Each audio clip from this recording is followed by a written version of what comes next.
Зелені свята, свято Трійці Святої, татар зілля, чебрець і любистих в хатах. У церквах молитви, хори псалми співають. Більше 200 дітей виступили на сцені галереї Соборна. 9 червня до Свята Трійці тут відбувся всеукраїнський фестиваль-конкурс мистецтв «Соняшник». Не дивлячись на початок літніх канікул, талановиті діти та молодь з різних куточків України разом відсвяткували зелені свята та подарували всім присутнім справжнє шоу. Сіні очі серця, як м'якенький горіх розбиваю. До вподоби лиш ти, як дорогу знайти до серденька твого, я не знаю. На сцені жанрове різноманіття. У конкурсній програмі взяли участь солісти, вокальні та танцювальні колективи, виконавці розмовного жанру і навіть юні художники.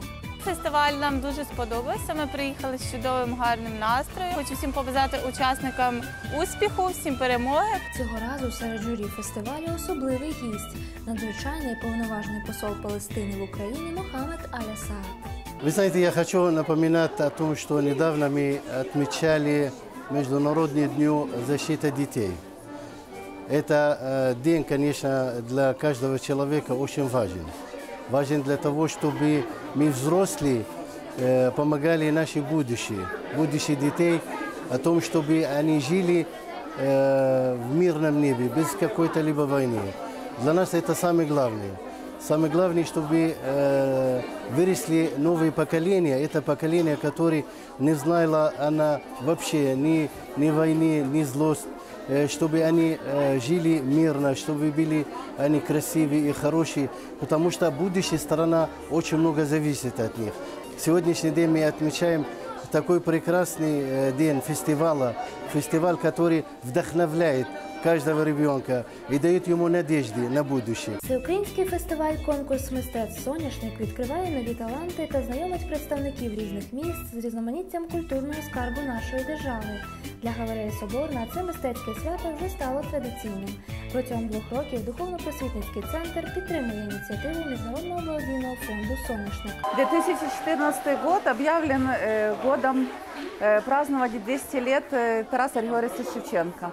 И, наверное, если бы не сегодняшняя ситуация в стране, это были бы огромные какие-то праздники, празднования, все были бы счастливы, дети специально готовили стихи, и песни, и танцы на национальную украинскую тематику. Но так получилось, вот то, что получилось, мы очень сожалеем об этом. И несмотря на то, что вот эти 5 месяцев этого года, которые уже прошли, руководители и дети, и родители их просили все время нас: обязательно сделайте фестивали, делайте праздники, ничего не отменяйте, потому что дети находятся в депрессивном состоянии, и им нужно какие-то праздники. Но сегодня у нас особый праздник в прекрасном месте, в галерее Соборна, в самом лучшем зале нашего города, а может быть и страны, куда с удовольствием собираются, приезжают дети со всей Украины с радостью. Сегодня праздник Святой Троицы, и сегодня именно день праздника Святого Духа.